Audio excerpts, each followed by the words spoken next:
Welcome to Cooking with Carter. Today we're going to do meatloaf. A couple things that I'm using. Actually, we're going to use this is herb stuffing. Okay, what this is a combination of herbs and stuffing. It basically is quite simple. We have a pound of ground beef, pound and a half, and a pound to a pound and a half of sausage. And what I've done is went ahead and mixed that together. And it calls for 2 beaten eggs. This basically is going to hold it together. Now here's how a lot of people want to know how to crack an egg without dropping the shell in there when you first start cooking. Real simple. You want to tap it on the side twice. Right there. Okay? That's 1 egg. And we'll do it again.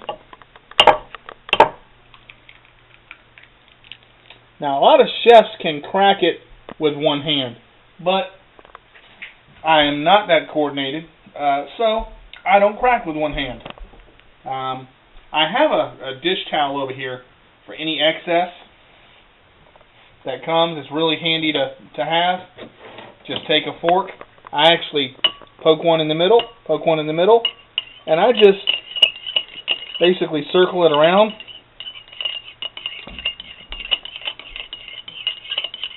Like mixing paint. Yeah, it is. Max is on camera again today, so we're going to do a couple of dishes this weekend, hopefully. A dinner dish and a couple of breakfast dishes. Alright, you want to leave the egg kind of partially unbeaten for just a little bit. Now, what I do in this situation, we've got 2 cups of the herb stuffing, about 3/4 of a cup of 2% milk, the pound and a half of beef, pound and a half of sausage.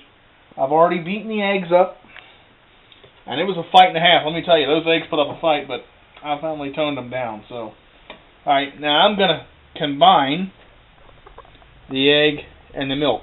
Now, this essentially thins it out, but the adhesiveness of the egg and the milk together, notice the color of it. It's not yellow and it's not white. It's kind of blended together, and you can see. Kind of creamy. Yeah, this is why I said leave your egg partially unbeaten. Okay. Now, next, go ahead and take your herb stuffing, and we're going to pour that into the blue bowl. Some of that is going to get to the bottom, which is okay. Now, it's not sticking as of yet, and this is a messy process, okay? But what we're going to do, we're going to go ahead and take the bowl and just go just like that. It's not the best looking thing in the world, but by the time we get done, you're going to see why. We're going to go ahead and preheat the oven to 425 degrees. I believe that's what it calls for. Check that if you will. Really careful, because a lot of ovens, can you set that over on the counter? A lot of ovens will read differently. Now, this is one thing that this recipe calls for, was actually sent to me by Marshall's mom, but this calls for chopped onions, okay? It calls for 3/4 of a cup. I actually use onion flakes. They're just as strong, and they do the same thing. Now, how do you judge 3/4 of a cup? Mine is about 12 to 15 shakes, depending on how oniony you like your meatloaf. Now, remember when I said this is messy? Okay, going to do about a tablespoon of salt, tablespoon of pepper. Okay, this is the messy part. You get your hand down in there, and you literally are going to mix it together. Now, this actually, you want to kind of form it into a loaf, or as close to a loaf as you can get. Now, most of the liquid will absorb.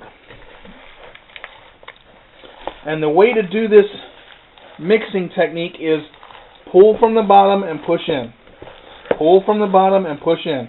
And you'll see it start to absorb a lot of that liquid. I've got a pan that's been pre-greased with your local cooking spray.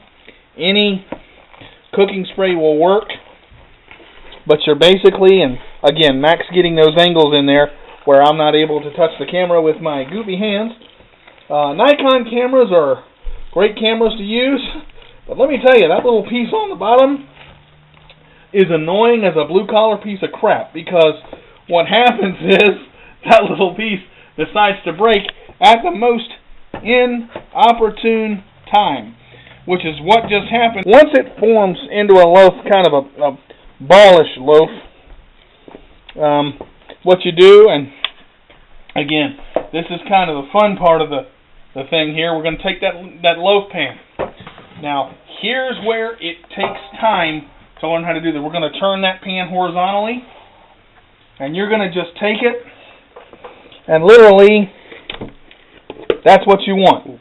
It's gonna fall into that. We're going to sit the bowl over there. Now, here's where you just real light, okay, because it's already compacted together, guys. Real light. Push in and down. Push in and down. And on the sides, you can see where the beef and the sausage is really mixed in. And this will actually turn out to be pretty good. And that's about the size you want. You don't want to mess with it too much, because if it's too big in the middle, it won't cook properly. So that's why, and you can see kind of it starting to form that square, that loaf that we talked about. Push in from the middle and down, and then kind of scoot it toward the middle of the pan and do the same thing. And you just keep rounding the edges out. Okay. And that essentially is your meatloaf. Now, I believe the recipe calls for an hour on the oven time there. Yes. Okay, so let me just run this down one more time so that we can go through what we've done. You take a pound of sausage and a pound of ground beef. Mix them together in a big bowl first. Add 2 cups of herb and garlic stuffing. You can get it at any local grocer. 2 beaten eggs. Calls for a half a cup of milk, but I use about 3/4. And then a teaspoon of pepper, teaspoon of salt. Set your oven for 425. Some may call for about 445, 450, depending on how your oven cooks. You cook it for an hour. Now, this is what I do with this recipe. I actually rotate mine every 30 minutes, because what that does, you make sure that it cooks evenly. And I use a black pan. I do not use a silver pan, because it conducts heat better and it does better with the even cooking. So when we come back, we'll show you how this looks. Probably show you midway when I get ready to turn it, so you can see, and hopefully the camera will work until then. Have a nice day, and we hope you enjoy the rest of Cooking with Carter. We'll be back real soon. So we've got the meatloaf halfway now, and you can see the liquid inside of the pan there catching. I did want to mention, when you do this, make sure that your meatloaf is on the middle rack, because if it's not, you will burn the top too quickly. Got about another 30 minutes, and we'll cut into this bad boy and go from there. Alright, so we're back, and this is the finished product, the meatloaf as it's done.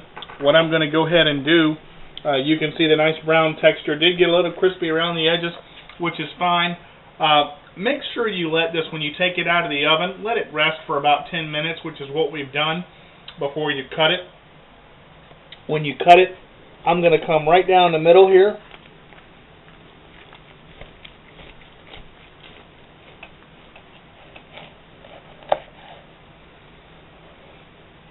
at that steam come out.